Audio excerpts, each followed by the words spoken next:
नमस्कार, बिहार तक पर आप देख रहे हैं बड़ा सवाल और मैं हूं आपके साथ रोहित सिंह। तो क्या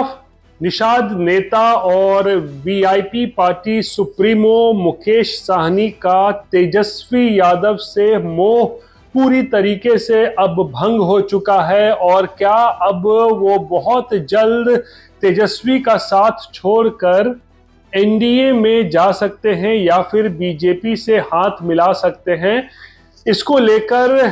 लगभग संकेतों में ही सही, लेकिन मुकेश साहनी ने बहुत कुछ जो है वो स्थिति स्पष्ट कर दिया है।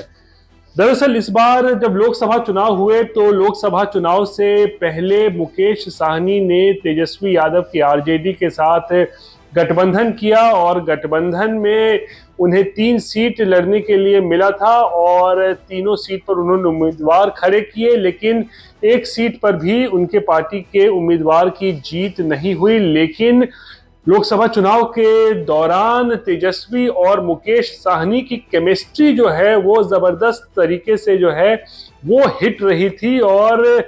कई जो है वीडियोस वायरल हुए और लगभग जितनी रैलियां तेजस्वी यादव ने की थी उस सभी रैलियों में मुकेश साहनी भी जो है वो मौजूद रहे। यानी कि ये जो जोड़ी थी मुकेश साहनी और तेजस्वी यादव की, वो कम से कम चुनाव प्रचार प्रसार में तो है वो कम से कम हिट नजर आ रही थी। हालांकि नतीजे जो है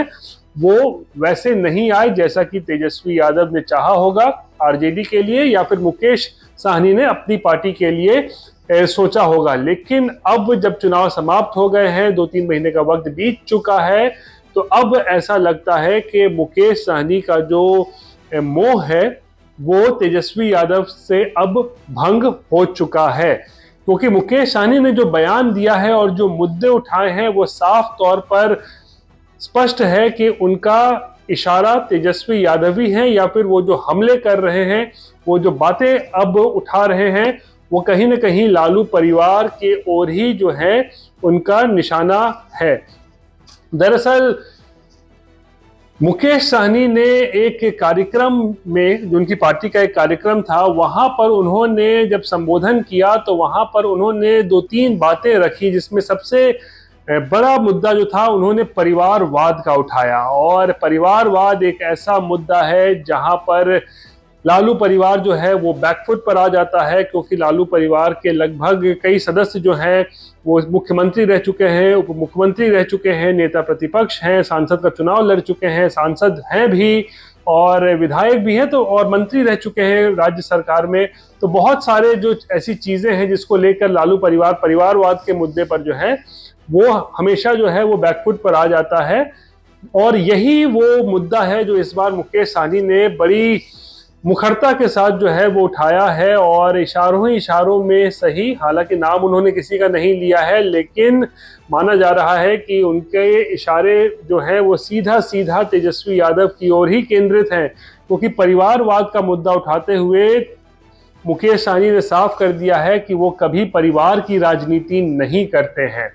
वो हमेशा अपने पार्टी के हित को रखकर जो है वो काम करते हैं। और इस बार भी जब लोकसभा चुनाव में उनके पार्टी को 3 सीट लड़ने के लिए दिया गया था तो एक भी सीट पर मुकेश साहनी ने अपने किसी भी परिवार या सगे संबंधी को टिकट नहीं दिया था, बल्कि वहां पर अलग अलग प्रत्याशी जो हैं जो उनके परिवार के नहीं हैं उनको टिकट दिया, जिसमें उन्होंने बताया कि एक पासवान समाज के एक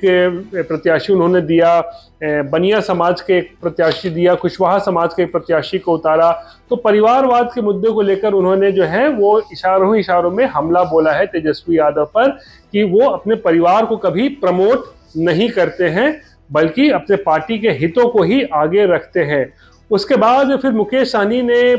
2019 के लोकसभा चुनाव का भी जिक्र किया, जहां पर उन्होंने निषाद समाज से या फिर बनिया समाज से उम्मीदवार खड़े किए थे। और फिर 2020 में जब उन्हें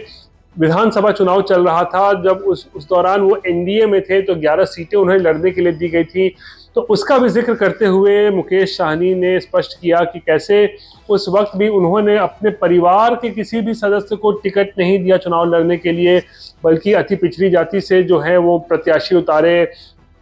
या दलित समाज से, ब्राह्मण समाज से, राजपूत समाज से, यादव समाज से, उन्होंने जो है अलग अलग समाज से जो है वो प्रत्याशी खड़ा किया था उन्होंने 2020 के बिहार विधानसभा चुनाव में। और इशारा जो था वो तेजस्वी यादव के तरफ था कि कुछ लोग जो हैं वो अपने ही जाति के लोगों को जो है वो आगे बढ़ाते हैं या उनको प्रमोट करते हैं। यानी कि मुकेश सहनी ने एक ऐसा मुद्दा उठा दिया है जहां पर साफ नजर आ रहा है